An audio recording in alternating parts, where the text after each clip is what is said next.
Welcome to Indiana Sports Beat Radio. So for the thousands in attendance and the millions watching around the world.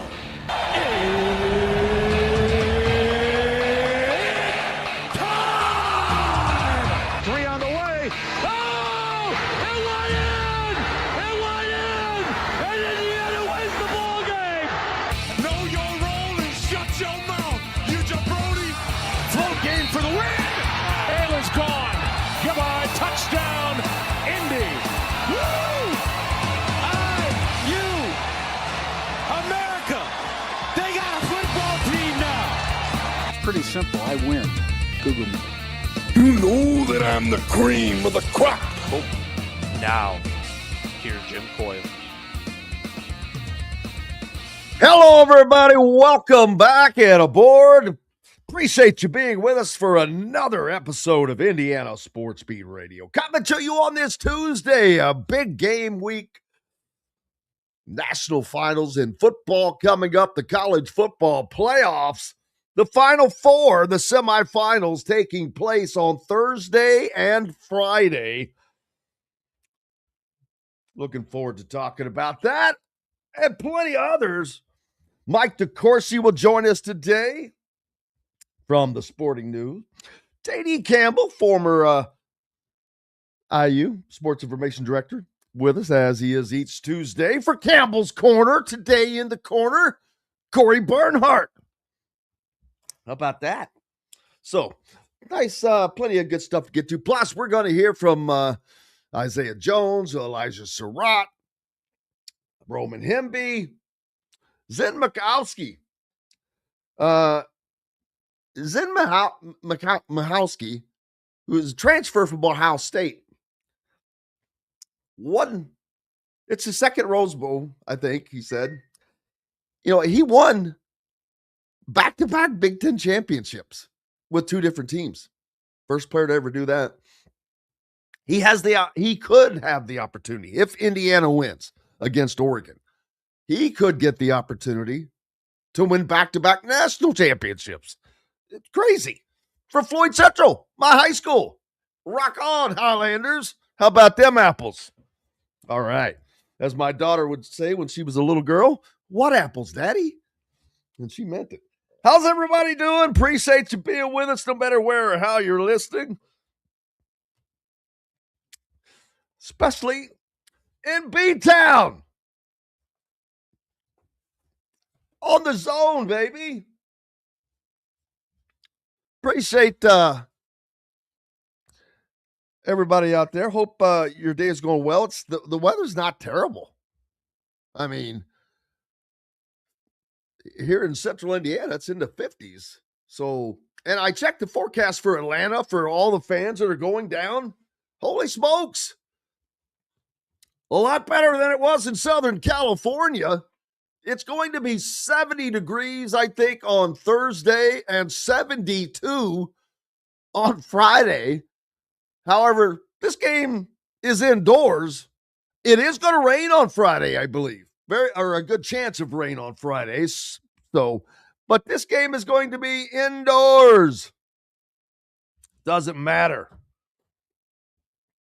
So, that should make things a lot more fun. So much media going on right now for these guys that they have to do. We have a media events to do every day leading up to this game. Literally, yesterday, today there's more.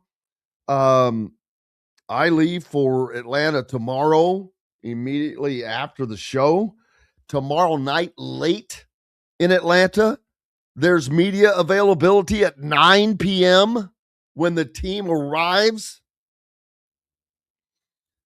And then there's stuff the following day at the College Football Hall of Fame, now in Atlanta, moved from South Bend.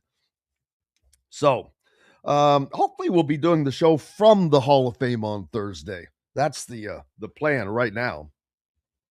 But man, hey, for all you peeps in Bloomington, babe, head out to Dave & Buster's. They've got great specials for all the IU games. $10 wings. 10 wings for $10, I should say. $5 drafts, $5 margaritas. It's a great place to catch the game with family or friends. Set up your next party there. Got gigantic wall TVs. And then tons of flat screens, Sundays or fun days, half price on games. Mercy. And our buddies down in Sellersburg at the Reynolds Family Dentistry, Dr. J. Keeps the smile going. Charlie Weiss Jr. and running backs coach Kevin Smith are going to be allowed to stay with Ole Miss. There's been a lot of talk and consternation about the coaching because of Lane Kiffin going to LSU, but Ole Miss is continuing to roll on. They're going to let Charlie Weiss, who's the offensive coordinator, stay. That's a huge deal right there. Position coaches, you can say, hey, you can live without it. But they're leaving the running backs coach and the OC. That's the important part. So, Brian says the World Congress Center is next door, I assume, to the Football Hall of Fame.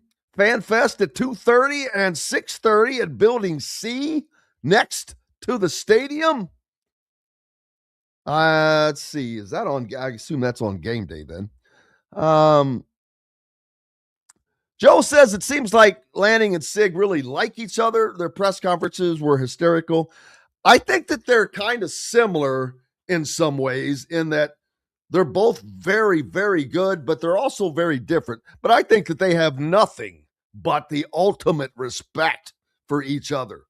How could you not?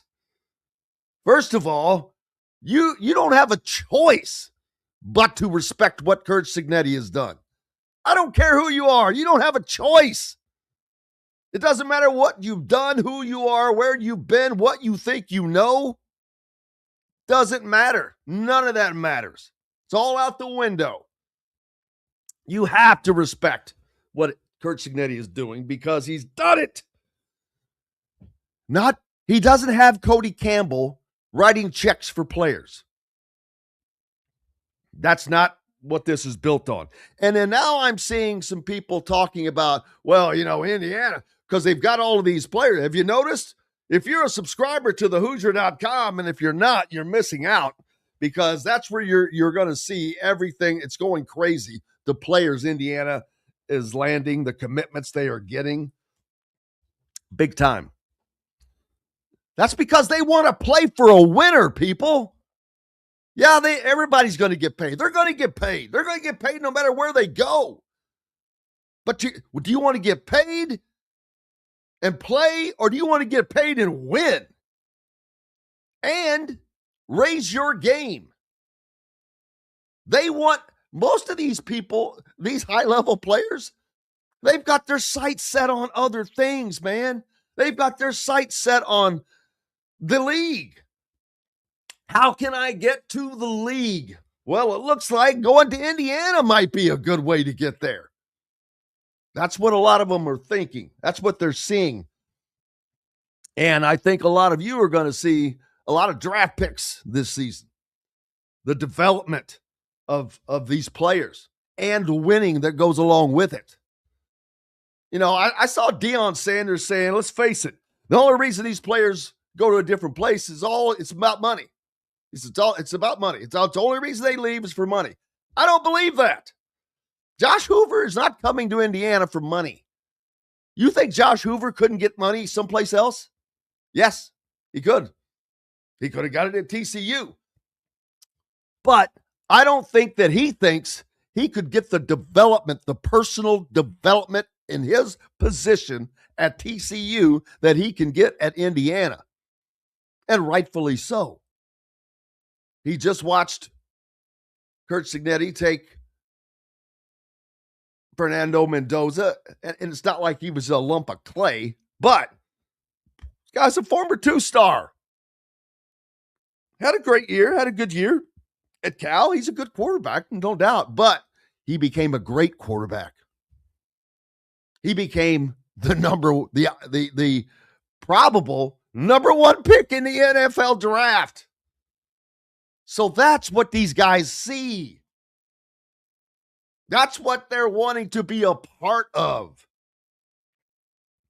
And rightfully so. And that's how you build dynasty. I don't want to say a dynasty. That's how you build a program. You know, people talk about sustainability. Is it sustainable what Indiana's doing, what Curt Cignetti is doing? Well, hell yeah, it's sustainable. Is it going to happen? I can't predict that. I think that it does because this is very organic. That is the key. Organic. It's not forced. They're not forcing jack. They're winning. They're kicking butt, taking names, and winning. And guys are going, oh, wait a minute. I'm sitting at home with my team right now watching Indiana smoke teams like Alabama on their way to a potential national championship. I want me some of that. Hell yes, they do. People talking about the tight end that Indiana just got from Miami. Says he's originally from Indiana. Leo, that's crazy. Did not realize that. Well, Andrew says the portal looking good for Indiana. The rich getting richer. Well, in which way are you using the term rich? Indiana is not a rich team. That's the thing that I love, and a lot of people love about this. And there's some people that don't understand. They think that maybe that is the case. It's not. Indiana has not bought this. These are players that were not ranked. These were players that were not recruited by any of these teams that they're kicking the crap out of now. So, yeah, Fort Wayne kid. Wow. That's awesome, Brian. Thank you. Yeah, Tom Allen, Mayor Leo. Tom Allen, good dude. Hey, man. Let's leave Tom. Tom's a good dude. Hey, nobody did what Curt Cignetti's doing. You can't say Tom. Hell, Tom Allen had never even been a damn head coach. What about all the other head coaches that were hired that couldn't do it? So, not getting on Tom. And this doesn't happen without the transfer portal. It's not about Indiana being rich. It's about being very selective and smart. The smartest thing the SIG has done, he doesn't bring in rookies. Remember, production over potential. Production over potential. Indiana is an old team. By old, I mean veterans. He goes out and gets veterans. Guys that are smarter, older, bigger, stronger. They're going to make less mistakes. Especially when you're able to kind of pick and choose. Now when you've got guys really coming at you just nonstop, it's coming a little quicker. Can you always now, once you raise the level with this talent level, the trick is going to be still getting that. What Indiana gets right now is 110% from every player, 100%, 110% of the time. They're not making mistakes. They're doing their jobs, every single one of them. It's nuts. Wow, it's going to be fun to talk about. Fun to talk about. Yes, I am having fun. It hell of a lot different than the Archie Miller era. I'll tell you that. Whew, that one about gave me a stroke. Let's take a break. Mike DeCourcy from the Sporting News is going to join us today. JD Campbell. And in Campbell's corner, going to have Kory Barnett, current head coach at Oral Roberts, I think, right? Appreciate you being with us. We're back with more. Mike DeCourcy will join us on the other side right after these messages. Looking for a place to have fun with the family, friends, or both? Head to Dave & Buster's by College Mall in Bloomington. Dave & Buster's has a wide array of games for everyone, and Sunday is fun day, half off of all games. There are $10 wings, $5 drafts, $5 margaritas from mom and dad watching the IU games on Dave & Buster's giant wall TVs and flat screens. Head out to the new Dave & Buster's by College Mall in Bloomington. Eat, drink, play. Huddle up, football fans. Tailgate season is here, and nobody gets you ready for game day like Academy Sports and Outdoors. Swing by your local Academy store or shop online at academy.com to find everything you need, from grills to jerseys and more. Be a watch party legend with gear from top brands like Nike and Under Armour, all at unbeatable prices every day. With 8 Academy stores across Indiana, including our Bloomington location, fun can't lose, and neither can you. Gear up today at Academy Sports and Outdoors. Zach Browning here to tell you about an offer you simply can't pass up. If you're looking for the best coverage of Indiana football and basketball, which includes recruiting, weekly chats, podcasts, as well as access to the best national team out there, then look no further than thehoosier.com. The best part, it's just $1 for the first week. Oh, and did I mention that you get a full year of access to The Athletic when you sign up? You can't beat the coverage, and you can't beat the deal. So head over to thehoosier.com today and sign up for just $1. It'll be the best decision you ever made. Andy Moore Honda Bloomington has the deals for you, like great savings on the remaining 2025 Hondas. First-time buyers get more than expected. The Honda Civic and HR-V are the most popular vehicles for first-time buyers in the U.S. Andy Moore Honda Bloomington also has a quality selection of pre-certified used vehicles. And check out the selection of Andy Moore Honda Bloomington's 2026 models, like the Honda Passport, Honda CR-V Hybrid, Honda Ridgeline, and more. Get more for your money at Andy Moore Honda of Bloomington. Welcome back, Indiana Sports Beat Radio on this Tuesday. That means a visit from the great Mike DeCourcy from the Sporting News, our nation's oldest sports reporting rag. No, just kidding.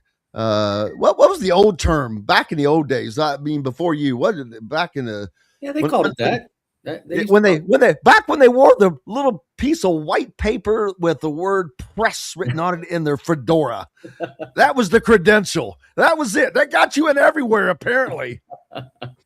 The rag has been used, absolutely. It's not, I didn't mean it in a negative connotation. No. I was trying to think. I was thinking old days. Because it was newspaper. It was paper, man. You had it in your hand. And I got to tell you, I missed that so much. I was a weirdo, I guess, but it started because and when I was a freshman in high school, I had it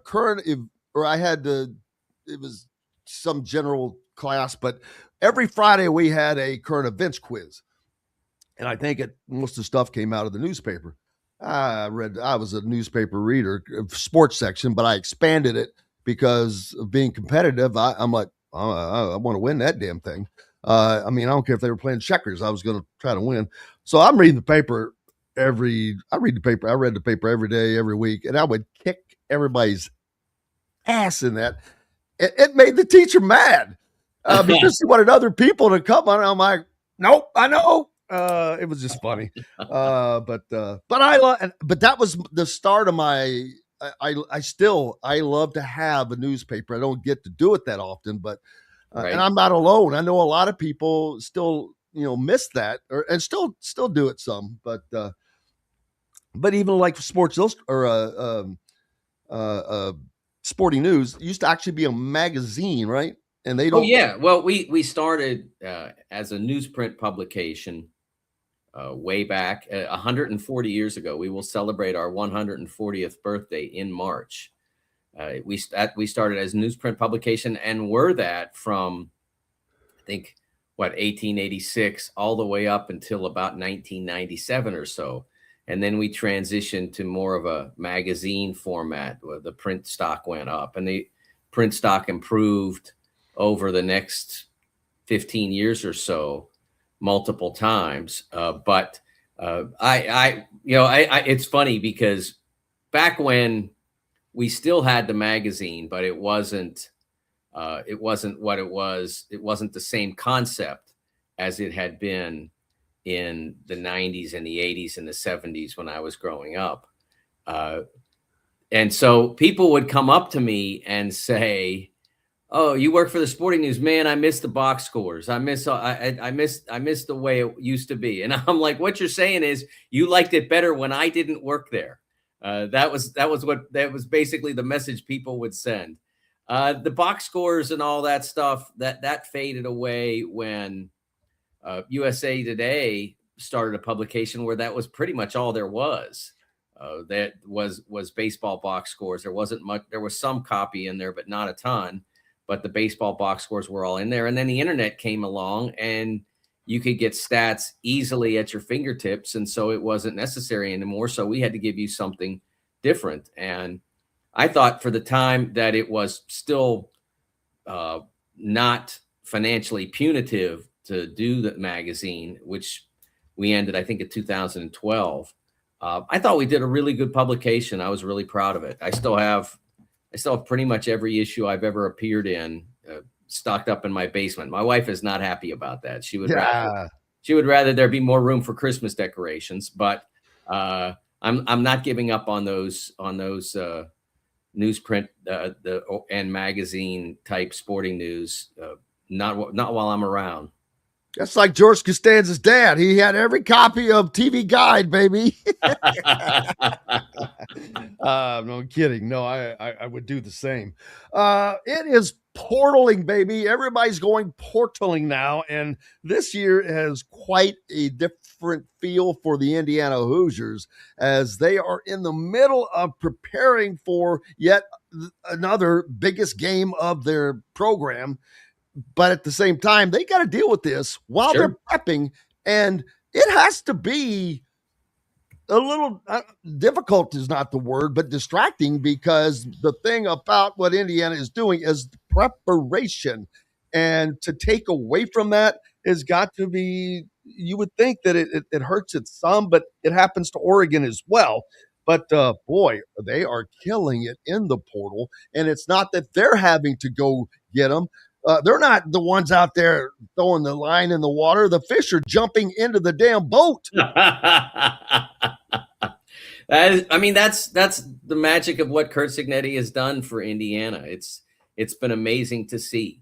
There was obviously the quarterback battle. And you see various ratings and that sort of thing. I know Texas Tech spent a lot of money on Brennan Sorsby from Cincinnati. I watched almost every game Sorsby played this year, and I really like him, but I have not seen the TCU quarterback that's going to come to the Hoosiers.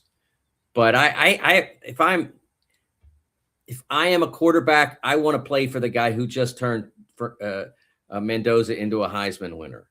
That's what I want. So I really believe that Brendan Sorsby's decision was about money and his girlfriend. He's from Texas, by the way. Right. And his girlfriend transferred to Texas Tech right before his stuff even happened. So it was kind of a given that that's where he was going. But his decision to me was from the outside, looks like it's when you make a decision that quickly, it's like, okay, well, and other things, maybe going home was that big of a deal.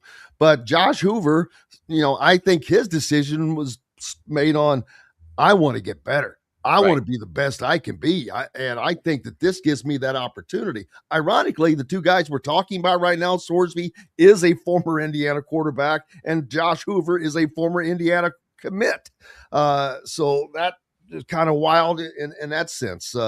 But he is, I think, the quarterback with the biggest numbers that was coming back, thrown for over 9,000 yards, more than Sam Leavitt. And I think that he's the kind of guy that Curt Cignetti loves to have. He is a great, great kid. Fernando's 6'5", and I think that Josh is more like 6'1" or so. 6'2", I thought was the listing I saw. 6'2", kind of like Alberto. And that's another thing people are asking about. What about Alberto? Alberto's fine. Alberto will have 3 years remaining, and I think that he trusts what Curt Cignetti is doing, and I'm sure that they probably have had conversations saying, look, I think you need one more year of this, and then it's going to be Alberto's Not that he won't have a chance to win the job. I mean, we've seen this a few years back during the Tom Allen era. A kid transferred in, I'm forgetting his name, from Arizona, was the expected starter, and it got beat out and left the team. So, but don't expect that to happen. We expect it to go down like it will be. So, but it's not just this. Indiana's landing all these other guys, Mike, from all these different Notre Dame, from all these different places, from Miami. It's like, okay, buddy, it's on. But Indiana, everybody, I've seen people say, "Oh, rich getting richer." Indiana's not rich. They didn't build these teams by being rich. Again, you all need to look at the level that where these guys came from. None of these guys were recruited hardly initially by these other big time teams. As you can see, they're coming back. Zen Michalski, an offensive lineman, he's an Indiana kid, came back from Ohio State. The kid from Miami, the tight end, is originally from Fort Wayne. They're coming back. It's kind of funny seeing these guys that have left and are now coming back home. It's the appeal that Indiana has built for itself by getting the coach hire as right as anybody else has ever gotten a coach hire. It's one of the most astounding stories in college football history. And the important thing now is that although you have to do your business, you have to make sure you're not falling behind for 2026. 2025 is not settled yet. And they've got a grand opportunity ahead of them. And look, if they win on Friday, they don't win the tournament. But I believe, and I think I'm going to guess you believe, that this will be the most difficult game that they play. Miami is defensively tremendous and has a few significant offensive assets that will bother whoever wins this game. And they would be playing against Miami in Miami. Right. But I do think that this is the one that's going to be the most difficult for both. And I don't assume that just because Indiana went to Oregon and won at Oregon, that means it's going to happen again. I think they will, but that doesn't mean it. I mean, you think about a year ago, Ohio State went to Oregon and they played a game that was as close as a game could literally be. I mean, it's similar to what the Steelers did with the Ravens, where it came down to a single missed field goal. It was as close as it literally could be when Ohio State went to Oregon in the 2024 season. And then they went to the Rose Bowl in the quarterfinals of the CFP.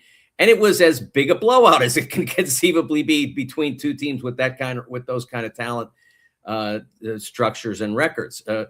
Ohio State embarrassed Oregon.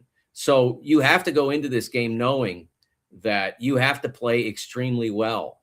Dante Moore is a legitimate threat. I mean, people now have on the mock boards have elevated him to number 2 behind Mendoza. Whether or not it goes like that, I haven't even looked at the draft boards and whether there are two teams that'll go 1-2 that need quarterbacks, but those will be 2 of the very first players taken. So there's great danger on the opposite sideline for the Hoosiers, and they have to be ready for that. And, we bring this up, having played them already, I don't know what that does really. Having played them once, it was a long time ago. Indiana has made multiple changes in multiple games since then. So I don't know how much that's actually going to matter in this. It's the third time that we generally are talking about that. If you've beaten a team twice, it's always hard to beat a team 3 times. Well, hell yeah, of course it is, unless they're terrible. And if you're both equal, well, yeah, it's hard to do that. My response hard to do it the first time. That. Yeah, exactly. That's exactly what I say. It's hard to beat a good team 3 times. No, it's hard to beat a good team once. It's hard to beat them once. The third time isn't any harder than the first 2 times were. They were all hard. You have to play great to beat a good opponent. And Oregon's terrific. I mean, you saw that against Texas Tech. Oregon made bad decisions strategically from the chasing point standpoint. Twice in the first half made bad decisions trying to go for it and convert when field goals were available in a game at that point where it looked like points were going to be pretty tough to come by. And they didn't get those, and they still ended up shutting out Texas Tech. And I think the final score was 23-0. So it could have been close to 30 if they'd taken their chances to kick field goals that looked like the better option. So I think it's pretty obvious this is an outstanding team. And they got some of the tough wins out there. They went to Iowa and won. The Iowa showed what they were capable of when they went into the was it the Gator, whichever bowl they played Vandy and wrecked Vandy pretty good. This is a good team, and I think the Hoosiers have a chance to be a great team, but this is a significant hurdle that's coming up Friday.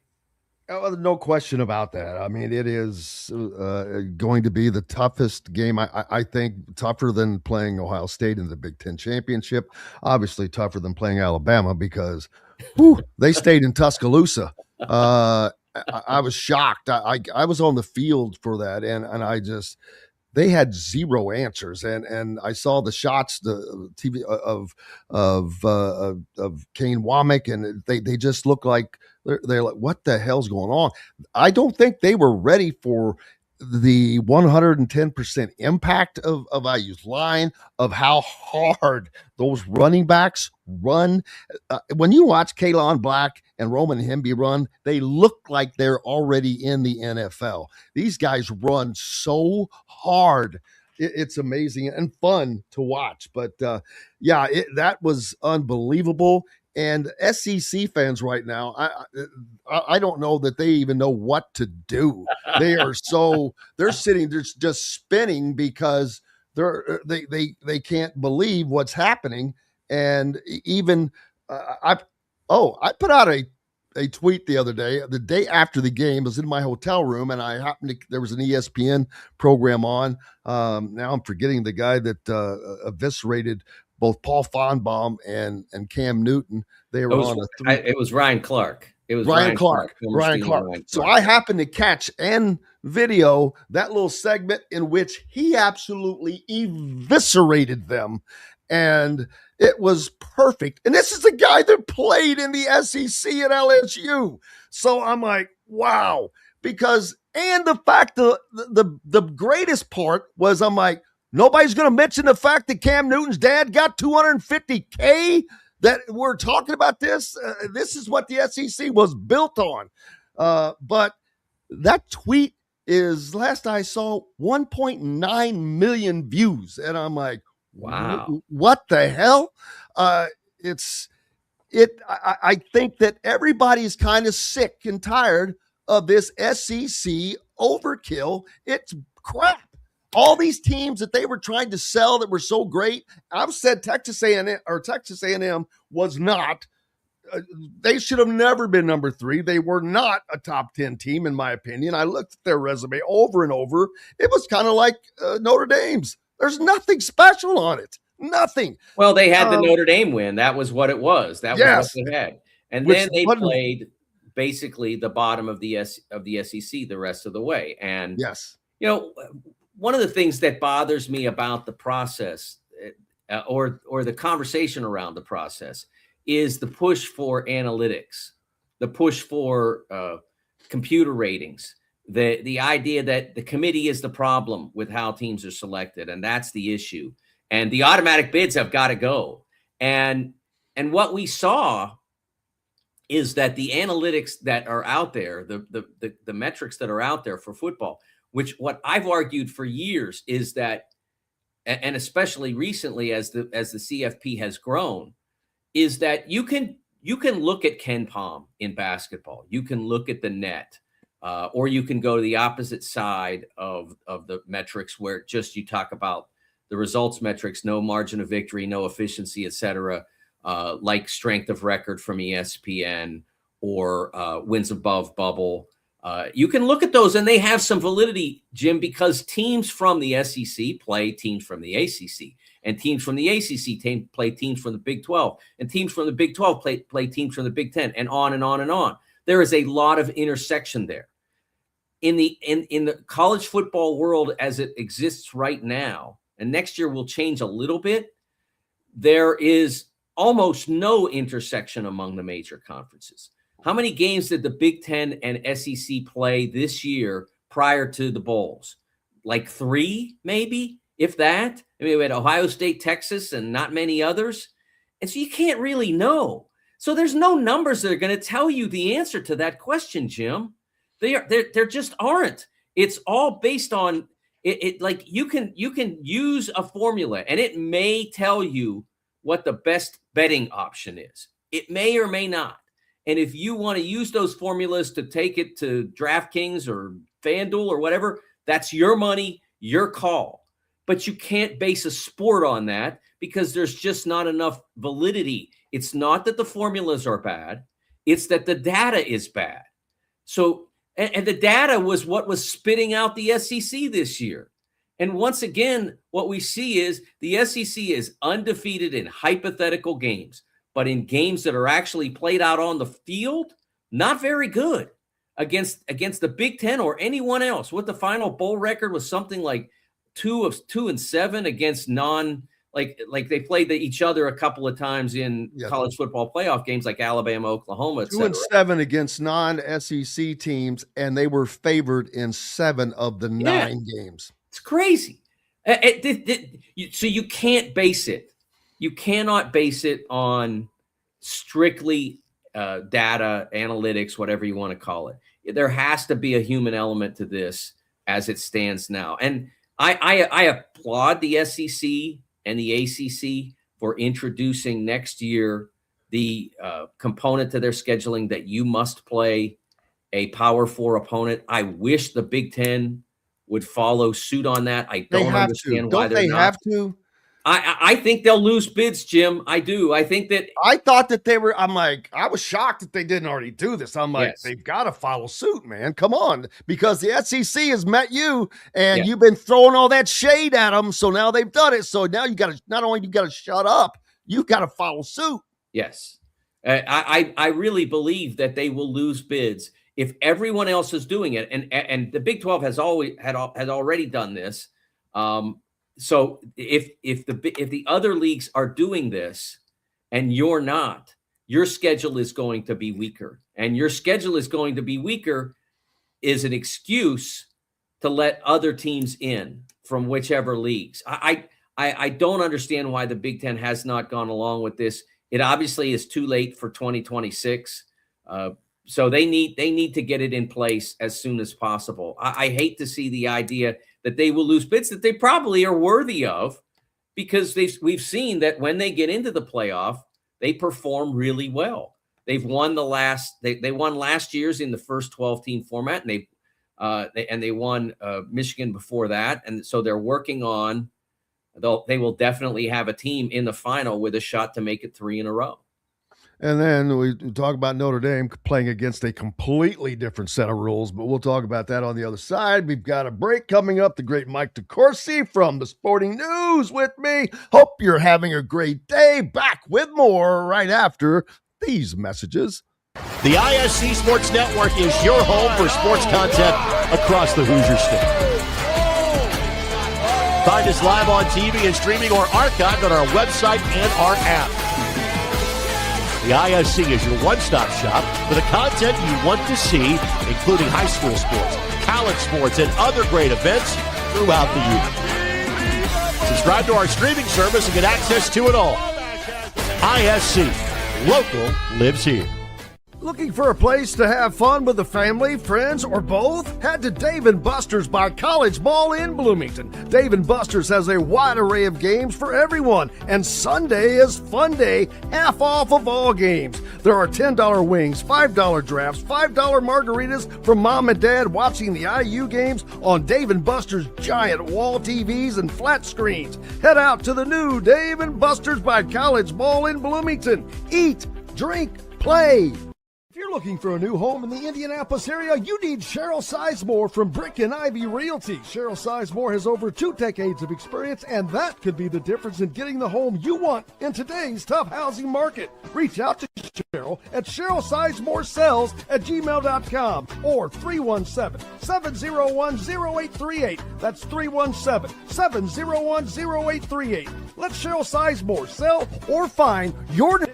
Andy Moore Honda Bloomington has the deals for you, like great savings on the remaining 2025 Hondas. First-time buyers get more than expected. The Honda Civic and HR-V are the most popular vehicles for first-time buyers in the U.S. Andy Moore Honda Bloomington also has a quality selection of pre-certified used vehicles. And check out the selection of Andy Moore Honda Bloomington's 2026 models, like the Honda Passport, Honda CR-V Hybrid, Honda Ridgeline, and more. Get more for your money at Andy. Welcome back, Indiana Sports Beat Radio on this Tuesday. Mike DeCourcy from the Sporting News. We were just talking about the potential change in the CFP, but and I mentioned Notre Dame. They play with a completely different set of rules. They don't really have any rules. No one's what's being required of them? Nothing. These other teams are being required to play 9 conference games and be required to play another P4 team on top of that.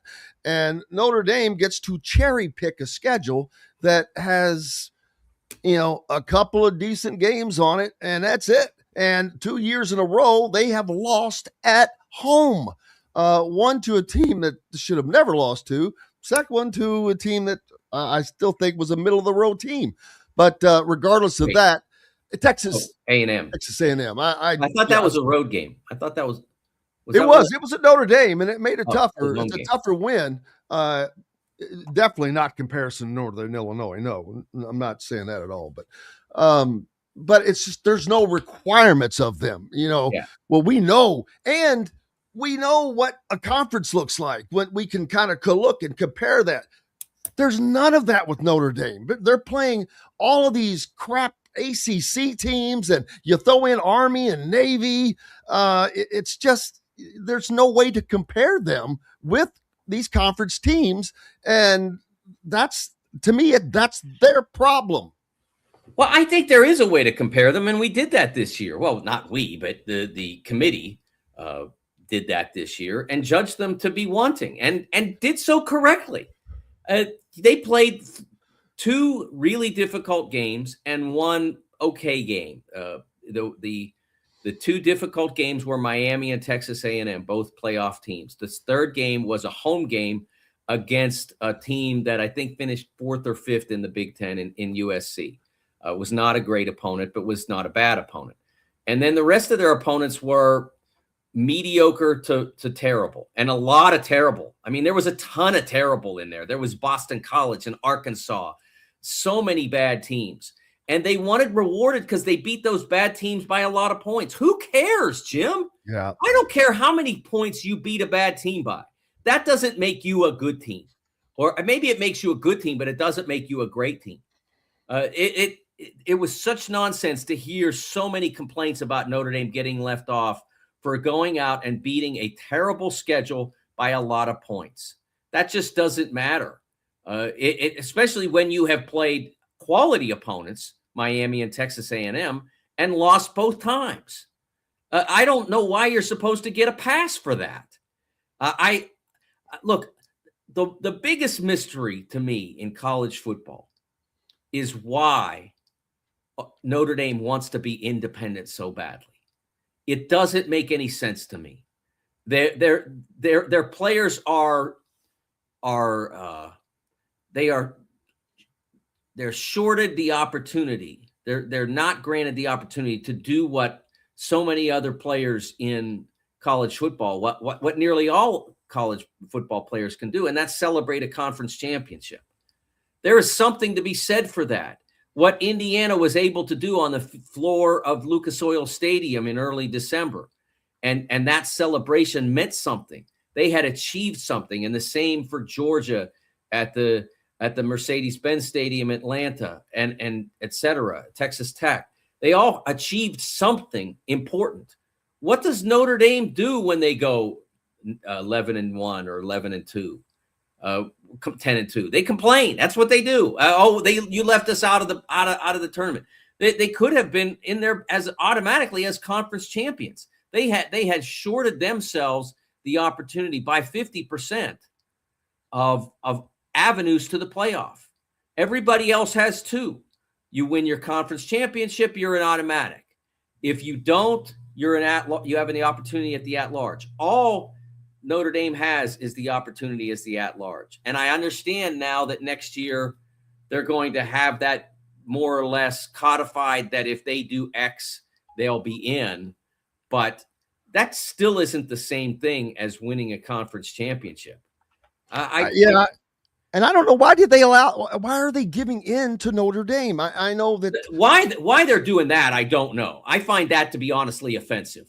It should be this. Every school president should be offended, in my opinion, though. Oh, I don't look. If the college football playoff did not have Notre Dame, and I mean like ever, because Notre Dame said, "Oh, you're not granting this demand, we're out." If they didn't, Notre Dame would be the one that would trend toward irrelevance.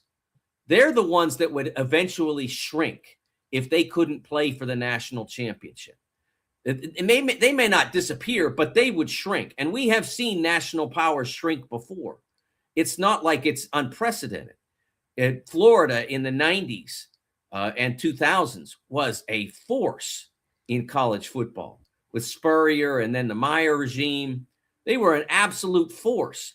And now they're just another team in the SEC that can't even get to the level of getting their butts kicked in the college football playoff. So Notre Dame would be the one with something at risk if you said, no, you're going to follow the same rules as we've done from the start. If you're worthy of a bid, you'll get one. Now, if you want to join a conference, then you can win one as an automatic, or you'll get one as an at-large team. But they keep choosing to do it this way. Their refusal to join a conference it blew up Big East football. If they had joined Big East football when they were in the Big East, there would still be a Big East football league because no one would have wanted to walk away from Notre Dame. And if they were to join the ACC now, they could shut up all that Florida State carping, all the slightly less audible Clemson carping, and rescue ACC football and bring a sense of stability to college sports that we could certainly use. But instead, it's this selfish, well, this is the way we've always done it. Jim, I've talked to multiple people at Notre Dame who have worked there, who are there, mostly who have been there and are gone, but people who have been in that program, and asked, like, why do they want to be independent? And nobody can give me a good answer. Nobody I can don't know that they know. Before I understood, because they were making money that maybe conference individuals weren't making. That's no longer the case. Right. So not only would they still get that money, they would have a lot more assurances in a lot of areas. Right. Their teams would benefit, I think, in a lot of different areas. But hey, let them do what they want to do. Eventually, who knows? I think they're going to expand the playoffs to the point where it won't matter, and Notre Dame will get in simply by burping. And you got to let them in. Can you believe we've gone this long? And I could have continued, but I'm only stopping just because of the fact we haven't mentioned basketball one bit. And this is January 6th? January 6th, and no mention of basketball, not because they're terrible, just because this is the most incredible story. And I will say this, and I know that people will say, oh, you're a homer. I don't think so. I think this is potentially the greatest. I'm sure that you can come up with some other ones, but this might be the greatest sports story ever in sports. Because who is, other than the Bad News Bears, who the hell has gone from the rock bottom to the mountaintop like this without a Cody Campbell, without, all these outside reasons? It's unbelievable. Coaches around the country are marveling. They're like, what the hell is he doing? What's going on there? What are they doing that we're not doing? It's crazy. And I do think if they win the national championship, it will be the greatest sports story ever. Well, that you have to remember, we're 46 years now removed from the Miracle on Ice. That's going to be tough to top. I was thinking that one came to mind, but I'm like, those guys. I still think this is. Oh man, I think that was more of a national thing that made it even more. But in the improbability sense, I mean, that team, while composed of a lot of very fine hockey players, some of them who went on to significant NHL careers, they were still playing against what was acknowledged then as the greatest team in the world, and they took them out. And here's the one thing about this weekend's game and potentially next week's, the week after's game, is that you'll be able to see it on live television. Whereas in 1980, I still resent. They're the two greatest, craziest sports events of my lifetime, Jim. And that's obviously we've been around a while. The two craziest things, the Immaculate Reception and the Miracle on Ice, I saw neither of them live. Think about that. Because I lived in Pittsburgh, the blackouts were still in place. And so I and my family listened to the Immaculate Reception game on the radio. Couldn't watch it. You could watch it in Indy and Indiana, but you couldn't watch it in Pittsburgh. I knew people who drove to Ohio and rented hotel rooms to watch it because it was the Steelers' first playoff game in forever. And then the hockey game, I was visiting some friends. I had two friends who went to Auburn at the time, two of my very dear friends then. And I was down visiting them, and we were hearing through the radio that this was happening. And then we wound up going to some sort of like student, what do you call that? Student Assembly Center, student union, and watching the replay that night. But it's not the same. So you get experiences now that you take for granted, and I didn't get those for either of them. So I will watch Friday when Indiana plays, and then again the following Monday night when the championship is played. And so whatever happens, I'll get to experience that live. So what it can become is the most improbable athletic story that I actually got to see live. Is Bill going to the game? I believe he'll be in Miami for the championship game. Yes. Sounds great, man. What is up next for you? Well, up next for me, I've got a bracket dropping probably at around 11 or noon or so today. We're talking basketball, people. I know this is foreign to you. Have brackets now for football. We're already in there. But yeah, I'll for Fox Sports social media sites, I will have a new bracket up, and I think there might be some good news for the Hoosiers after. I think some other places have already had them in, but I did not have them in last week. So that's out. And then Saturday, I will be in studio at Big Ten Network. We have a couple of games on our air early Saturday afternoon, and then the big show, et cetera, that night. So plenty to keep me busy. And I've got a column coming out. It might just be dropped now about the NFL MVP race and why everyone is getting it wrong. Mike DeCourcy from the Sporting News. Make sure you're giving him a follow, keeping up with his great content. Appreciate you, sir. As Thanks, always. Jim. Always a pleasure. Thank you, buddy. Make sure you catch him out at the Big Ten Network as well. Plenty more coming up. Campbell's Corner, J.D. Campbell and Kory Barnett, current head coach at Oral Roberts. Back with more right after these messages. Looking for a place to have fun with the family, friends, or both? Head to Dave & Buster's by College Mall in Bloomington. Dave & Buster's has a wide array of games for everyone, and Sunday is fun day, half off of all games. There are $10 wings, $5 drafts, $5 margaritas for mom and dad watching the IU games on Dave & Buster's giant wall TVs and flat screens. Head out to the new Dave & Buster's by College Mall in Bloomington. Eat, drink, play.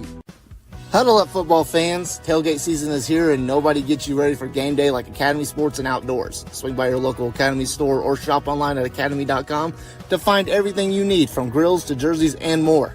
Be a watch party legend with gear from top brands like Nike and Under Armour, all at unbeatable prices every day. With 8 Academy stores across Indiana, including our Bloomington location, fun can't lose, and neither can you. Gear up today at Academy Sports and Outdoors. Zach Browning here to tell you about an offer you simply can't pass up. If you're looking for the best coverage of Indiana football and basketball, which includes recruiting, weekly chats, podcasts, as well as access to the best national team out there, then look no further than thehoosier.com. The best part, it's just $1 for the first week. Oh, and did I mention that you get a full year of access to The Athletic when you sign up? You can't beat the coverage, and you can't beat the deal. So head over to thehoosier.com today and sign up for just $1. It'll be the best decision you ever made. Andy Moore Honda Bloomington has the deals for you, like great savings on the remaining 2025 Hondas. First-time buyers get more than expected. The Honda Civic and HR-V are the most popular vehicles for first-time buyers in the U.S. Andy Moore Honda Bloomington also has a quality selection of pre-certified used vehicles. And check out the selection of Andy Moore Honda Bloomington's 2026 models, like the Honda Passport, Honda CR-V Hybrid, Honda Ridgeline, and more. Get more for your money at Andy Moore Honda of Bloomington. Welcome back, Indiana Sports Beat Radio on this Tuesday. Thank you so much for being with us. Joined now by J.D. Campbell for Campbell's Corner. And in the corner this week, familiar name, Oral Roberts head coach, Kory Barnett. Kory, how are you? Thank you, first of all, for taking time out. I know you guys are busy. Season is underway, and I can't thank you enough. Thank you to J.D. for Kory, can you hear him? I can, yes. Okay. Jim, I can't hear you. So thank you again, Jim, for giving us this opportunity for a little trip down memory lane. Kory, I just wanted to tell you how great it is to see what you're accomplishing. And, you know, I do stupid research, and you're the first Indiana Division I basketball coach that doesn't have a tie to Bob Knight. And that's something that when I saw you at the reunion or the Hall of Fame, I thought to myself, and even when I talked to your dad when you were hired, I thought, man, now we got one. Now we got one. And talk about just the surrealness of what you were experiencing in that journey to become the head coach at Oral Roberts. Yeah, I mean, obviously, I was blessed enough to be able to go and be with Coach Steve Alford for 11 years, and that was an incredible opportunity. I was a GA under Coach Crean, or that incredible year we had with our Big Ten Championship Sweet 16 run, and thought I would be a GA the following year. Then Coach Alford took UCLA and took me with him, and then the real journey and the grind started. And this has been a dream of mine since I was in high school. It's part of the reason that I chose Indiana. And instead of trying to go play low major or potential NAIA or D2, I knew being a walk-on would help the rest of my coaching career, and learning from Coach Crean and Coach Buckley and that entire staff, and just being around the history of the program and all the great players and coaches who have come before me. I knew would help speed up my basketball IQ, learning how to coach the game, learning how to play the game, learning to see what wins and what loses. And we went through a lot of it there. And then God put me there for a reason. Obviously, with the first year being 6 wins and how hard it was, you just felt like the pressure and the burden of it and the ownership. And I think it's really important, especially now. I draw back to that season a lot more than I thought I would, just because a lot of guys don't understand how hard winning is. And when you can just kind of float to the next program and leave it behind, like, you don't fully understand the letters that you're honoring on your jersey and what those mean to so many people. And so just being able to constantly come back to that, like Coach Crean did a great job with us while we were there at helping us understand every single day what Indiana meant, and what wearing those candy stripes meant, and who we were honoring that came before us. And so it obviously was an incredible journey with Steve going to Nevada, and then was with Coach DeVries last year in West Virginia, which then led to an awesome opportunity here. And this was a no-brainer for me. It's been a dream of mine to step into not just any head coaching role, but one that I felt like God really had called me to. And when this call came and this process started, it was something that I knew would be an incredible blessing to my family. And thankfully, we've been able to start it off here. Don't have the record that we want, but we've had a lot of season injuries and had to deal with a lot of adversity. And this first year is going to be a lot of laying this foundation of how we want this program to look moving forward. And our guys are doing a great job at continuing to leave a legacy every day with their work and their passion and their mindset that they bring to practice and they bring to every single game. So, well, I know I talked to you a little bit about in my text about getting the chance to watch you guys Saturday on CBS Sports Network.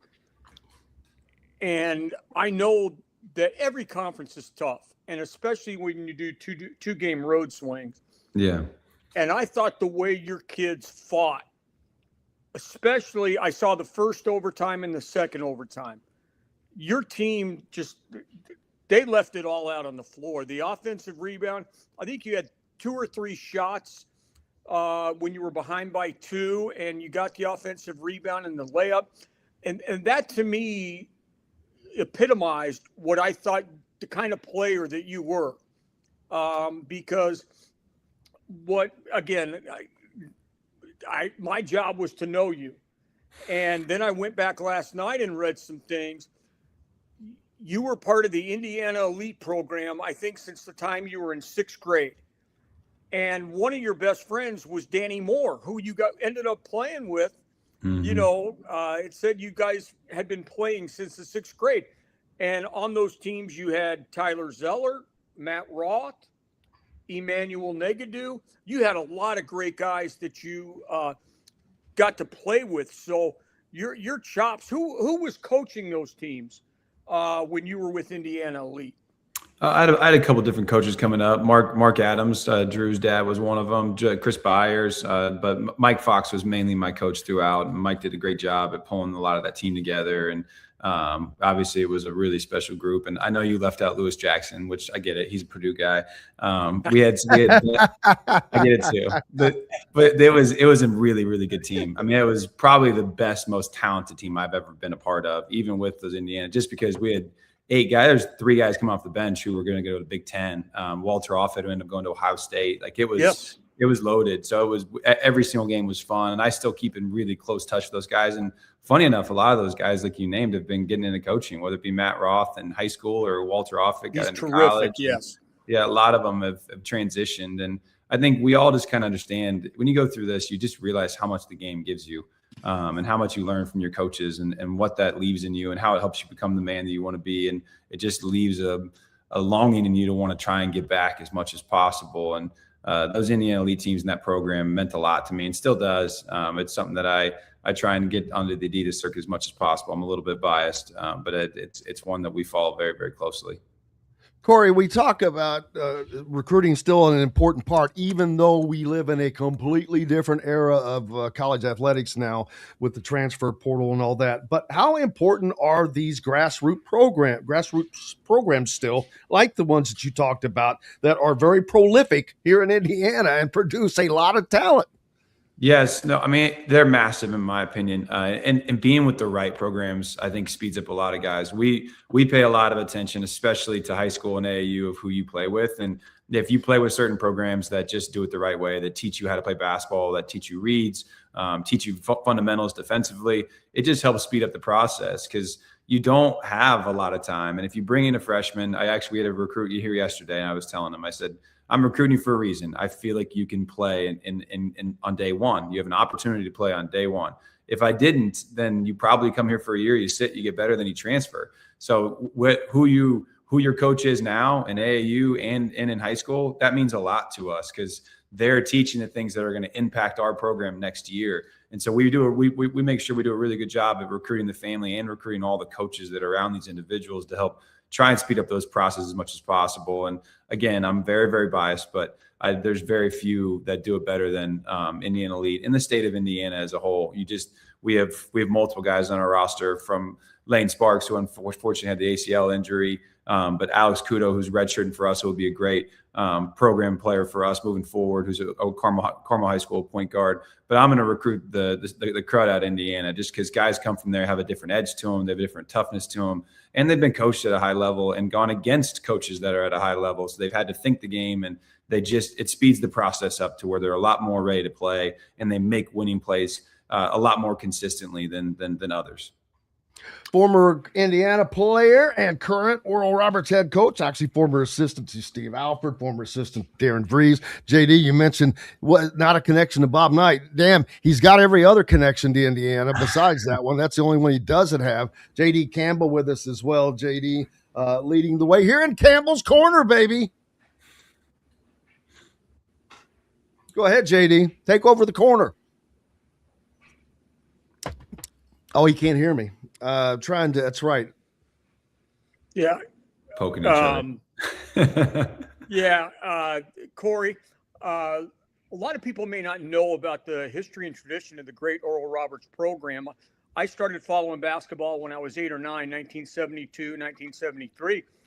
And the Mabee Center, which is what you play in right now, they had some really great teams. And I noticed, I saw a couple of your tweets, some guys came back and we're looking at that. And, for people who don't know about Oral Roberts, talk about the great tradition. And obviously they had to sell you too on the great support. And very recently they made some noise in the NCAA tournament. Yeah, it's got a little bit of everything, to be honest with you. Like you said, I mean, the Mabee Center is one of the more historic arenas, and I wasn't aware of it until starting to research for this job and the opportunity. And whether it be the Elite Eight teams or whether it be Coach Self getting his start here, he was incredible during this process of just kind of picking his brain and what this place was and what it looked like and how it affected his career and how much him and his family loved Tulsa. Coach Buzz Peterson, who I'm very close with, he was in Tulsa, loved the city and loved this area, and talked about the state of Oklahoma and how if you just recruit Oklahoma, you can get a lot of really talented, hard-nosed players that can help you build it the right way. But ORU obviously went to the Sweet 16 a few years back, and they built this incredible facility that I'm sitting in. It's one of the better practice facilities I've ever been in. We have everything here from our academics to both gymnasiums for us and the women's program to our weight room. And Tim Johnson, our athletic director, did an incredible job at utilizing that run and not allowing it to just come and go. He utilized it to raise the funds to be able to elevate this program in a real way. And I think it's set up to become something really special. We just got to keep chipping away. And I feel like there's going to be a dam that's going to be broken. And once we get everybody in here right away that are our guys who are going to play at a high level, and it's already started here in year one, and we're looking forward to building that as we move forward here. Now, you bring up Bill Self, and again, doing some back research, didn't know. I knew your father when I was at Bowling Green because of him, I got to wear Nikes, back then with Dan and with Dan Dockich. And, we had these clunky Reeboks shoes, and then we went to Adidas and at BG. But, man, we were the coolest team on campus with those Nike outfits and stuff like that. But I was really surprised to see that you not only had different scholarship offers, but you had a chance to walk on with Kansas, and you had already committed to Indiana before the Kelvin Sampson situation happened. So you were coming here, and I know you were very grateful to Coach Green to allow you to continue to be a Hoosier. And it's like I say, I could go on and on about your impact. 3-time academic All Big Ten Sportsmanship Award winner. And just talk about what was the deal with Kansas? Yeah, honestly, Kansas was the first one to have the idea. Coach Self and my family had been close throughout, and my dad had built a relationship with him during his time at Nike, and when Coach Self was all the way back to Illinois. And so I'd kind of been around him and learned from him, and I was around Steve, and then I actually took a year off in between middle school and high school because I was young for my grade. And so that year, since my dad was in the apparel business, I was around a lot of coaching, whether it be Buzz Peterson at Tennessee or Steve Alford at Iowa or Coach Self. And I was able to kind of see the behind the scenes and what it looked like. And that is what really gave me a passion for wanting to be a coach. And so I went on a visit to Kansas, and he was the first one to say, hey, stop looking at all this low major and other stuff. Like you can go there and you can battle and you can potentially get a chance to play. But if you really want to be a coach, go to a program where you're going to have a chance to get a scholarship later on, but start as a walk-on. And then if you do that, you can really lean in and just get a guarantee to be a GA. And I would love to have you here. And it was an unbelievable opportunity. Then Coach Sampson heard the same thing that I had been thinking it. And thankfully he offered the same type of offer. And being an Indiana boy, that was a no-brainer for me to have an opportunity to put on the candy stripes. And I went to one of his practices and was instantly like, was this a good decision? I'm not really sure. I don't know, but these loose ball drills, if my body's going to be able to sustain. But I was blessed enough to be able to commit to him. And unfortunately, what happened. And thankfully, like you said, it was a little bit of a limbo where once he was let go, what would happen, who would come, and Coach Crean honored that same offer. And 5 years there, and the rest is history. So it's been a wild ride, and my journey as a coach has taken me to a lot of different places. And I tell our recruits all the time, like, I'm not sitting in the chair that I am right now without the giants who stood before me and sacrificed for me and spent time with me and invested in me. And I take a lot of ownership in what I do, because I know I'm not just honoring just my mom and dad and my family members. I'm honoring a lot of people who believed in me and spent their time on me. And it's something that I'm very humbled and grateful for. Kory Barnett, former Hoosier player, coach around the country, now head coach at Oral Roberts. JD Campbell with us, Campbell's Corner happening. Glad to have both with us as always. And Kory, coaching is climbing the coaching ladder is such a difficult thing. You have already been, we've heard how much time you put in climbing just to get to the point to where you can get to the ladder. Right. I mean, it's the work that you have to put in just to get to the ladder to start climbing. It's a grind. And I don't know that people understand. I don't know that they understand. They see the salaries that some of these big coaches get, but I don't think they understand what all that they've done before and what all happens while you're coaching. It consumes your life like nothing people can understand. And when I say 24 hours a day, it's about that. Yeah. Working in the media, I know what that's like. So I can imagine what a coach's life is actually like. But how do you manage all of that and still have sanity? Yeah, I think, like I said, the journey was the journey for a reason.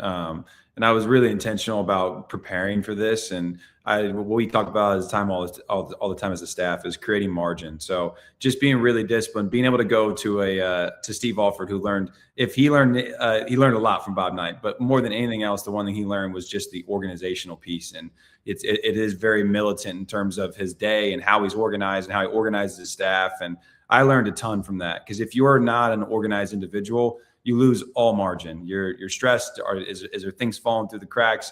How do we didn't think about this. Why do we think about this? How do we make sure we think about this? So I was very diligent in terms of who I hired, why I hired them, what I wanted them doing, how I wanted them communicating with me, what that would look like, and trying to build as much structure as you possibly can to create margin where you can still enjoy that time with your family, the short amount of time that you get. And thankfully, this has been a really, really unbelievable blessing, just because I learned from Steve in a real way of, I want our families around. I want all my staff's families around. I want kids running around this building. I want them in practices. And my 8-year-old Brooks, we've had Christmas break here. He's been at almost every single practice and rebounding for guys. And it's not only is that unbelievable for me as a dad to watch my son rebound for our players, but I think it teaches them a lot. Like, it's our guys get to see that what we say is what we mean. Like, this is a program that is going to be built on family and investing, and they see us as real human beings of, we're not just yelling at you because we want to win games. We're yelling at you because we care about you. And this means a lot to this entire program and our families. And it gives them a different edge and a different passion. And so we want to continue to lean in on that. And obviously being at a spot with an administration who supports us in the way that we do, we're really, really blessed. Former Indiana player and current Oral Roberts head basketball coach Kory Barnett in Campbell's Corner right now. JD Campbell with us as well. We're going to take a quick break. We'll be back with plenty more on the other side. The ISC Sports Network is your home for sports content across the Hoosier State. Find us live on TV and streaming or archived on our website and our app. The ISC is your one-stop shop for the content you want to see, including high school sports, college sports, and other great events throughout the year. Subscribe to our streaming service and get access to it all. ISC. Local lives here. Looking for a place to have fun with the family, friends, or both? Head to Dave & Buster's by College Mall in Bloomington. Dave & Buster's has a wide array of games for everyone, and Sunday is Fun Day, half off of all games. There are $10 wings, $5 drafts, $5 margaritas for mom and dad watching the IU games on Dave & Buster's giant wall TVs and flat screens. Head out to the new Dave & Buster's by College Mall in Bloomington. Eat, drink, play. If you're looking for a new home in the Indianapolis area, you need Cheryl Sizemore from Brick and Ivy Realty. Cheryl Sizemore has over 2 decades of experience, and that could be the difference in getting the home you want in today's tough housing market. Reach out to Cheryl at CherylSizemore@gmail.com or 317-701-0838. That's 317-701-0838. Let Cheryl Sizemore sell or find your... Andy Moore Honda Bloomington has the deals for you, like great savings on the remaining 2025 Hondas. First-time buyers get more than expected. The Honda Civic and HR-V are the most popular vehicles for first-time buyers in the U.S. Andy Moore Honda Bloomington also has a quality selection of pre-certified used vehicles. And check out the selection of Andy Moore Honda Bloomington's 2026 models, like the Honda Passport, Honda CR-V Hybrid, Honda Ridgeline, and more. Get more for your money at Andy. Zen Mahalski, you transfer in from Ohio State, an Indiana guy. You come back home to the Hoosiers, and man, does it come full circle. First of all, you win a Big Ten championship by beating the Buckeyes. Now we're in the Rose Bowl, and you just beat Alabama. You've beaten Iowa, Penn State, and Oregon already. Can you even try to encapsulize that? Man, I mean, yeah, like you said, it's hard to put into words, what it means to just be on this team, and I'm just so grateful to Coach Signetti for bringing me in, believing in me, Coach Bostad, the guys accepted me, and I'm just so happy that I've been able to play a role and contribute this year and just help us win games, however it is. There's Zen Mikowski, former football player for the Hoosiers. Or not former, he's a current football player. Can you believe Kory Barnett, former Indiana basketball player, current head coach at Oral Roberts, J.D. Campbell, and got Campbell's Corner going on, former SID. This is our basketball segment for today, Kory. We have been nothing but football in January. As you should be right now. I still, it's still crazy. But yeah, it's nuts. It's fun to see. And man, it's just been a blast for Indiana fans. It's crazy watching Indiana fans have the same affinity for an IU team as they did for this basketball program. No doubt. And man, if they get both of those going, Katie, bar the door. Yeah, no doubt. We had 3 Hoosiers on this staff who are big Indiana football fans, including me, and then we got 2 Ducks on the staff. So this bloodbath. Yeah, it'll be a whole different deal. So we're excited. Indiana there's obviously no betting. We can't gamble, but there's been some fair banter back and forth. Friendly stuff. Who are your Hoosier assistants? So Isaac Green was with Coach Woodson for a long time there. He had spent 6+ years in Indiana, and in my opinion, was one of the best basketball minds I've ever been around. Works his absolute tail off. So I brought him here with me. Thankfully, he decided to join us, and then we have a GA named Caden Raudenkroser, who was with the program for a long time, and he's done a great job. And then I have a GA named Reed Little, who's went to Oregon, and then my SID. Max also went to Oregon. So there's a lot of banter going back and forth. We also had a ton of Oklahoma fans that were saying once they beat Alabama, what was going to happen to Indiana. So they've heard it quite a bit from me. JD, I'm sure you're having a blast with that as well. Kory,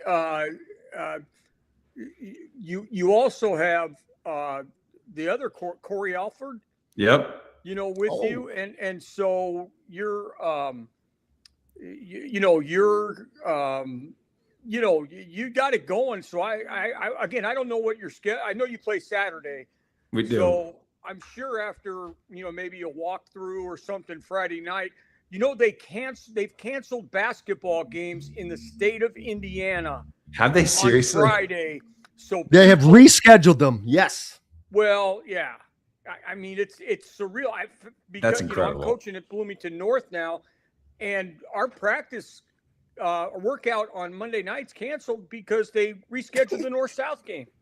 Wow, that's pretty insane. I mean, it's so cool. I mean, what Signetti has done, I think it's potentially the biggest, the best coaching job I've ever seen in sports. I mean, he took over and to do it in the way that he did it, and to do it with the confidence that he did it with. Like, I won't mix words. When he came into Assembly Hall that first time and was just talking about Ohio State and Michigan, I was like, wow, that's one confident dude. And he backed it up with every word. And I really enjoy watching his post-game press conferences and his weekly press conferences and just his mindset and how he attacks every single day and workout. And you can just tell he's different. And Isaac Green talks all the time about when he was there, they did a workout outside back at the outdoor football or indoor football facility. And he said the team was gone. It was in August. So the football team was gone playing and their guys are working out. And he said, so the only people who were left behind for the football program were the ones not traveling. So it was the walk-ons or the red shirts or whatever. And he said they were finishing a workout, and the way that the door flew open and every single individual sprinted out and jumped over their basketball players to be able to sprint to the weight room. He was like, it left a ridiculous impact on me. Just they run everywhere, the intensity level, like the passion level. He said he does an unbelievable job, and he's obviously built a really special staff around him that holds those guys to that standard on a daily basis. And you can see what it does. It's special and it's fun to watch. And it's really, really it's been a blessing to follow. And I'll tell you, it's fun to watch because of the players he's doing this with. Indiana's never had a 5-star. They've got 7 total 4-stars. And they're beating these teams that are loaded with 5 stars and 4 stars. And so it shows, even in this era of college athletics, coaching matters. Yeah, it does. No, and he's obviously one of the best coaches that there is in the country. And I'm really, really happy that he's in Bloomington. I'm looking forward to the statue that's going to go outside Memorial Stadium at some point of him. Kory Barnett with us, former IU player, J.D. Campbell, Campbell's Corner. Let's go, Mr. Campbell, Mr. Corner. Well, one person I also want to mention is part of the Oregon staff, and that's Jack Smith, Tracy's youngest son. Oh, wow. Is on the Oregon staff. So you got a whole lot of, Kory, because you remember the two Kip and Mr. Arnett being part of our program that first year. We were very close with Tracy and his staff. And, speaking of closeness, that's really what I took away from that Hall of Fame banquet that happened in September when Cody Zeller went in. And one memory that stands out to me was when we came back from Atlanta and the fans were all out in front of Cook Hall. And I remember you specifically addressing the fans. And that to me was like, there's a mixture of all these guys that you're seeing right there. And I know a lot of them wanted to be there and couldn't for various reasons. But that group, as is most championship teams that you're a part of, what a special bond. And I know for me, I'm fortunate that I have great friendships from people I played with, even in Little League. And so if you could talk about the bond that you guys have and how great it is for 2 years in a row, first Victor and now Cody going into that IU Athletics Hall of Fame. Yeah, I mean, I was blown away. I've told our team this multiple times, but just going to that entire ceremony, being able to see people that I hadn't seen in so long. I hadn't been back there since Jordy's wedding, which I think had been close to a decade. It was a little under. Did you wear the candy stripes? I did not wear the candy stripes. I wasn't there in time for the candy stripes because of coaching, but it was such a fun time. But to be able to see everybody that I saw and be able to get that time with them. But what I was really blown away with was just Cody's talk. Like he did an unbelievable job, but he didn't talk a ton about his family, who I know has impacted him in an incredible way, or his unbelievable wife, or like the majority of the entire speech was just about his teammates and how much the impact that they made on him, and how we've all kind of figured out just how to do life together. And when you go through struggles and when you have the highs and the lows, like how we've supported each other. And I'll just say, like, it was a massive blessing just to sit and just take in his speech, not only his, but every single other one. You could just tell how special that time was for him and every single person who was inducted into the Hall of Fame that day. And it's something that you don't ever get back. And it's a really hard, and now in today's climate, to help these guys understand that it goes like this. And for some of these guys, it's 9-10 months. That's all they're going to be at a university if they choose to go 1 year and transfer. And unfortunately, that is the climate that we're in. And there's going to be plenty of that after this season for every single program. And so this group, even more than any other time, it's so special. And you have to be able to lean in and be present and not think about what's next, or what the agent is saying, or what mom and dad are saying, or what the handler's saying. Like, you have to really be with your group, because you're never going to get it back.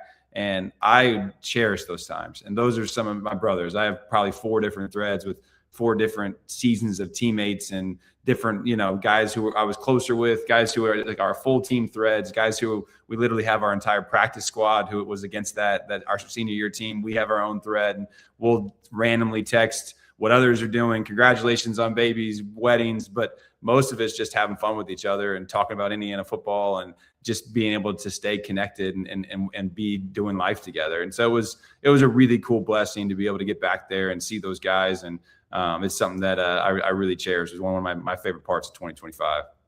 Yeah, I think one time I got to come over to your apartment.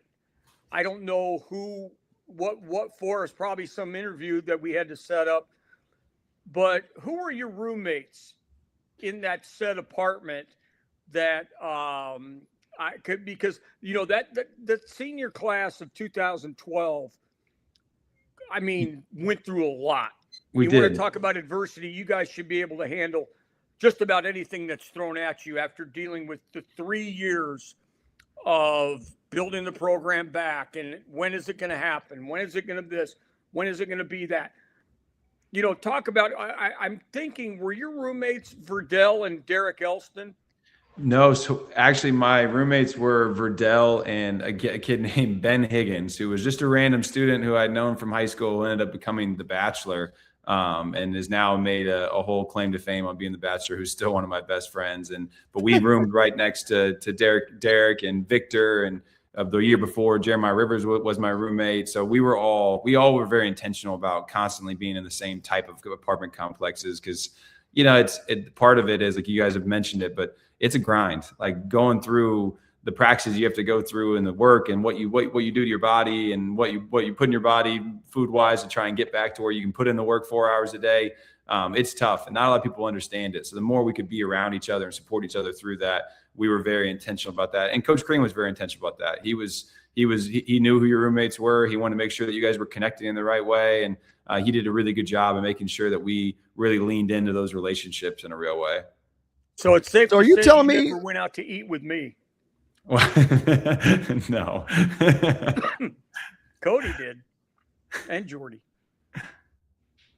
So are you saying that there was a former Indiana player that was on the Bachelor? No, he wasn't a player. He was just he was a high school rival of mine. We became best friends. We played AAU together. And to be honest with you, it's kind of a funny story. We had an NFL fantasy draft, and he got injured and ended up going through long story short, he ended up putting on a little bit of weight. So we go to my wedding, and he's looking a little chubbier than he ever has. And he is around the basketball program. And so then after a full year of that, a year later, all of a sudden he goes and somebody throws his name in the Bachelorette. And so he goes to the Bachelorette, he gets to the final 3, he becomes the Bachelor. And under 2 years from my wedding, where he felt like he was the overweight guy on my groomsmen staff, well, most of them are, Indiana basketball players, or I had a Michigan basketball player. Like, most of them were high level D1 athletes.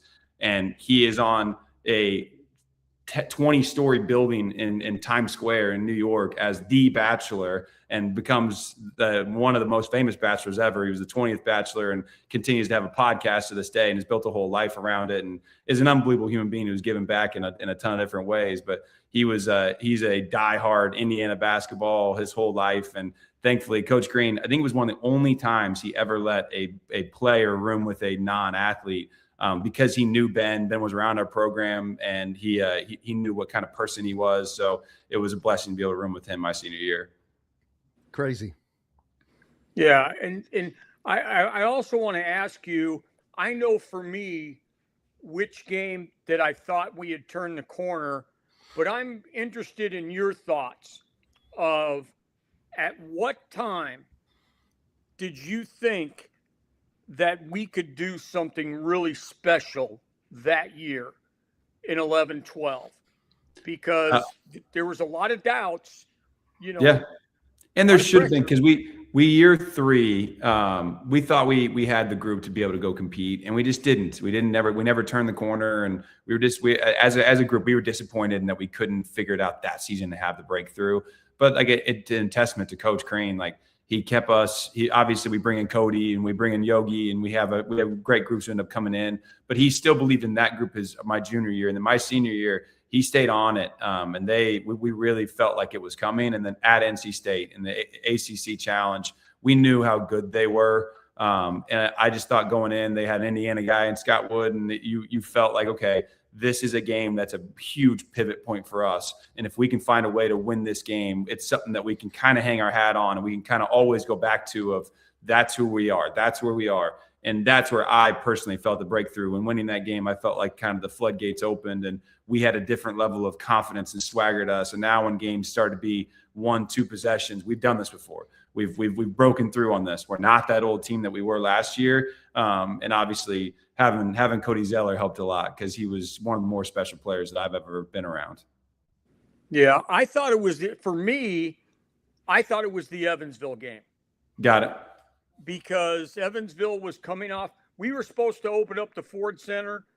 The schedule didn't work out that way, so they hosted Butler and beat them. And, of course, at the time, Butler was the Indiana football of NCAA basketball. And then we went into the Ford Center. It was the second game ever in that facility, and we ended up winning by a very big margin. In fact, it wasn't even televised. It was one of the first games that the only way you could get it was streaming, which was foreign to everybody. Yeah. Now you just go down the schedule every night, and the majority of all games you can get some way, somehow, through a subscription or anything like that.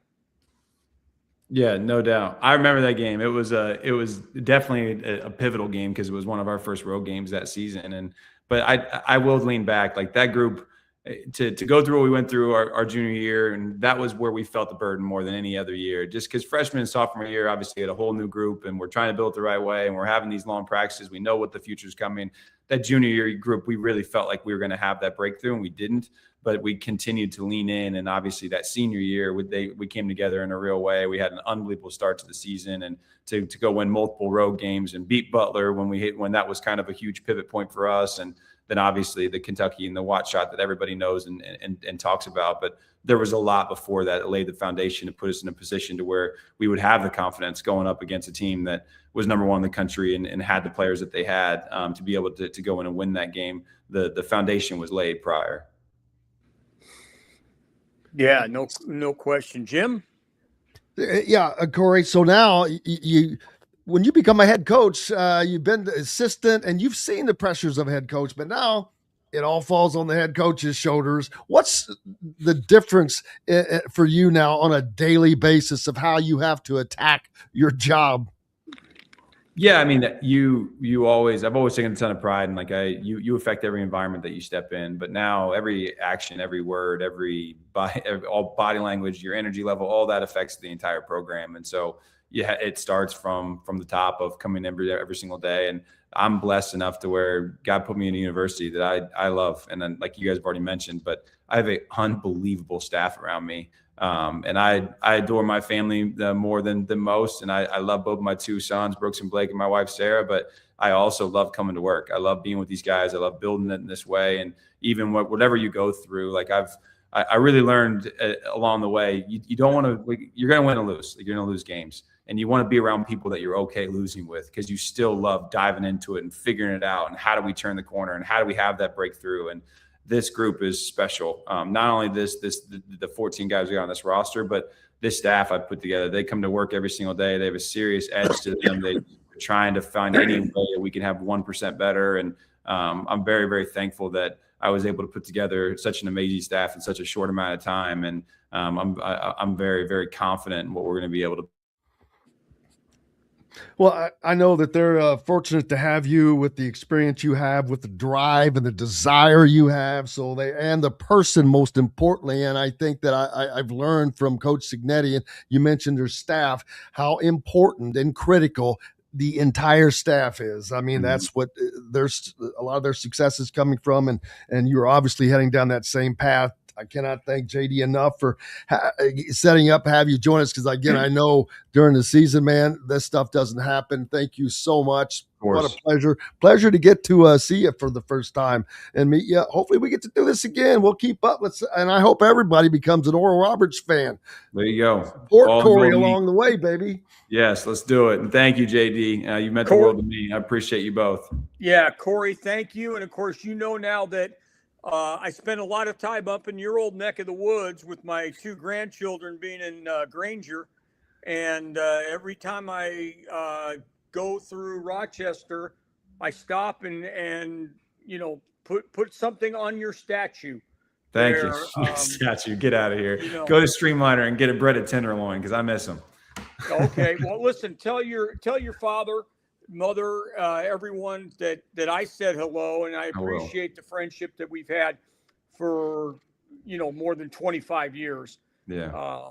But thank you for coming on and taking the time, and we'll be following you. You guys have games on CBS Sports Network, and we do. Yeah, we mix them in on Midco Pro and then some CBS Sports Network games. So it's going to be a tough league play. Unfortunately, we got the preseason #1 coming into our building on Saturday. So we got to get better quick. So this be a good. It's an opportunity, baby. It's just an opportunity, right?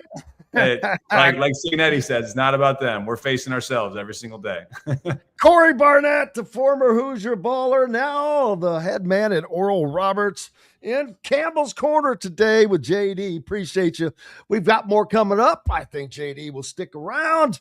Back with all of that and more right after these messages. Looking for a place to have fun with the family, friends, or both? Head to Dave & Buster's by College Mall in Bloomington. Dave & Buster's has a wide array of games for everyone, and Sunday is fun day, half off of all games. There are $10 wings, $5 drafts, $5 margaritas from mom and dad watching the IU games on Dave & Buster's giant wall TVs and flat screens. Head out to the new Dave & Buster's by College Mall in Bloomington. Eat, drink, play. Huddle up, football fans. Tailgate season is here, and nobody gets you ready for game day like Academy Sports and Outdoors. Swing by your local Academy store or shop online at academy.com to find everything you need, from grills to jerseys and more.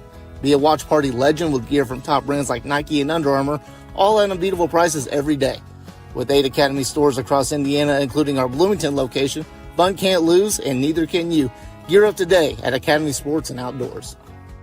Zach Browning here to tell you about an offer you simply can't pass up. If you're looking for the best coverage of Indiana football and basketball, which includes recruiting, weekly chats, podcasts, as well as access to the best national team out there, then look no further than thehoosier.com. The best part, it's just $1 for the first week. Oh, and did I mention that you get a full year of access to The Athletic when you sign up? You can't beat the coverage, and you can't beat the deal. So head over to thehoosier.com today and sign up for just $1. It'll be the best decision you ever made.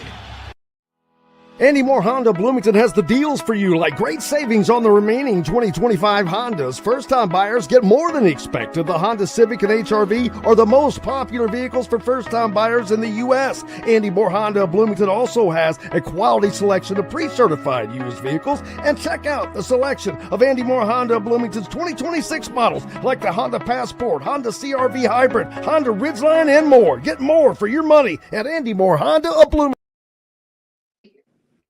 Roman, I'm kind of curious. Coach Signetti talks about breaking opponents' will. You guys seem to have done that against Alabama and have done it all year. How do you guys approach that, and what does it take to break an opponent's will? Really just 4 quarters of us playing our game, honestly. You see the guys that we have up front, they work really hard. They make myself and Kaylon's job really easy. And we just try to out-physical some of our opponents. We really want to make it a 4-quarter fight to where we kind of impose our will. And at some point in the game, we feel like we could potentially break the defense or, make that play that helps us win. Yeah, Roman, you guys have played kind of a series of teams, Ohio State, Alabama, Oregon, with, similar talent-laden rosters, 4-star, 5-star guys. I'm curious what stood out about Oregon, maybe something that they did well over those other two. I feel like Oregon is a great defense. All the defenses that we played have been great. I feel like it was just the environment and the atmosphere that we played in as well that kind of played a factor into it. You look at their front seven, they have really good players up there. Their linebackers are really good as well. And then you look in their secondary, you see that they have a lot of players that are very athletic, and I feel like that presented a challenge to us the last time we played too. So really going back to the drawing board and making sure that we have the proper game plan. We go out to practice and work as hard as we can, and we'll have what we want on Friday night if we can do those things. Hi, Roman. My question, you guys only have one fumble loss this year. What's the level of emphasis that's put on ball security every day? We put a huge emphasis on ball security. We do ball security drills in practice. The running back coaches and players, we do a really good job of doing individual drills to where we take care of the football and we make sure that we carry good ball security throughout practices, and hopefully we can keep that going because we know that taking care of the football is really important for our offense. It's really important for our team. We want to sustain drives and really not give our defenses short fields to have to cover as well. So as much as we can take care of the football and control the clock, we'll do that. Welcome back, Indiana Sports Beat Radio on this Tuesday. That was Roman Hemby, 1,000-yard rusher for the Hoosiers, and JD Kaylon Black is like 12 yards shy of 1,000 yards. I don't know if anybody in this freaking country wonders why Indiana's kicking the crap out of everybody. They've got 2,000-yard rushers. They've got a quarterback that leads the nation in touchdown passes. I mean, how do you stop it? And speaking of breaking a team's will, I don't know that I've ever physically seen a team that looked more broken than Alabama did in that game. And I hate to say this because I have mad love for Kalen DeBoer and those guys. They were great people. But I'm telling you, just the shot of Kane Womack on the sideline, they didn't know what to do. I mean, it was like, what the hell do we do here? No, and I think what happens is you have to really narrow your awareness, because I think everyone keeps talking about, well, okay, now somebody's going to get them. Now somebody's going to get them. Not only do they not get them, they get embarrassed. And, somebody said something about the only 2 touchdowns that Alabama got in Southern California is when they touched down on the plane, and then when they touched back down in Tuscaloosa. And it was, look, if Alabama and they were down 24-0 when they kicked a field goal. Well, yeah, and I really think there'll actually be more Hoosier fans in Atlanta because it's drivable. And oh, yeah. I've got a couple guys. There's a couple guys on the Bloomington North staff in baseball. We started workouts last night. They're leaving and going. And I talked to Calbert yesterday. Calbert has been taken care of by the great Katie Bates. So, look, never. I saw a picture of Jordan Hulls and Aubrey, and they were in the stands. It's crazy. And I got to thinking, JD, and you'll probably know better than I do, as you usually do. But by my estimation, and I'm pretty damn close because I was on the field. Alabama had like 3 sections in the corner of where they went off the field, and I'm estimating approximate 70,000 IU fans, because someone said that 59,000 traveled, and I'm like, well, there's a bunch that live out there, but it's at 70,000. That's by far the most people who ever see any IU contest of any kind live. But I think that could almost be replicated in Atlanta. It holds like 80,000 at Mercedes-Benz. I don't know that Oregon fans are going to travel that far, and Indiana fans are taking this over. Well, you've got a couple factors there, and one, Georgia's no longer in it. So there'll be a lot of tickets on the secondary market for sure. And, again, I remember when we went to the Georgia Dome in 2012 and what a reception that we had. People driving down and made it to that game against Kentucky. We played the late game on a Friday night. And, that's the thing. I mean, when you go 48 years or whatever it is without being in a Rose Bowl and you're a Big Ten team, that's there's a reason it's called the granddaddy of them all. Because without question, I think it's the most prestigious bowl game to be a part of. With, no longer, the Big 8 doesn't go to the Orange Bowl. SEC a lot of times gets in the Sugar Bowl. And this is the last year for the relationship with the Big Ten and the Rose Bowl because of the ongoing stuff. Well, and again, I don't know, but there's going to be a lot. There's going to be continuous evolution every year, and they're going to try to make the best product that they can. Whether they achieve that, I don't know. If your team is not successful right now, you're really lamenting the state of college athletics because, you have basically a new team every year in a lot of ways. And you don't want a quarterback to be good as a sophomore or a freshman because Brandon Sorsby, $5 million. How many NFL quarterbacks are making $5 million? Not many. But nope. You can't. And people will say, yeah, I think he made the right decision because maybe he doesn't see himself as an NFL quarterback. I don't know. Maybe he thinks he can make it the way he's going, as opposed to Josh Hoover obviously chose Indiana for a reason. And that reason was to move to the next level. And he's getting paid, but I doubt he's getting $5 million. I'd be pretty confident on that. The point of the matter for me is that you have 4 years. Some guys have even more now. Again, we still haven't, I don't think, recovered completely from COVID when they started giving, extra years like jelly beans. You've got 4 years to build a pool of wealth, and good for them. Because the system is what the system is. I know a lot of people are angry about the kid from Baylor basketball. Yeah. Played professionally and come back in. But you know what? You can't criticize Scott Drew. You may be able to criticize the system, but if the system says you can do this, you do it. Can't hate the players. Got to hate the game. Ultimately, above everything else, it's big change. JD, cannot thank you enough, brother. Thanks for Kory as always. You are the man. Campbell's Corner. Big thanks to Mike DeCourcy. We're back to do this again tomorrow, people. Thank you so much. Until then, I'm Jim Coyle. I will see you on the radio. Thanks for listening to Indiana Sports Beat Radio. Be sure to subscribe to our YouTube page for more clips and team coverage of Indiana basketball, football, and more. You can also find full episodes and tons of other content on thehoosier.com. We'll see you next time for another edition of Indiana Sports Beat Radio.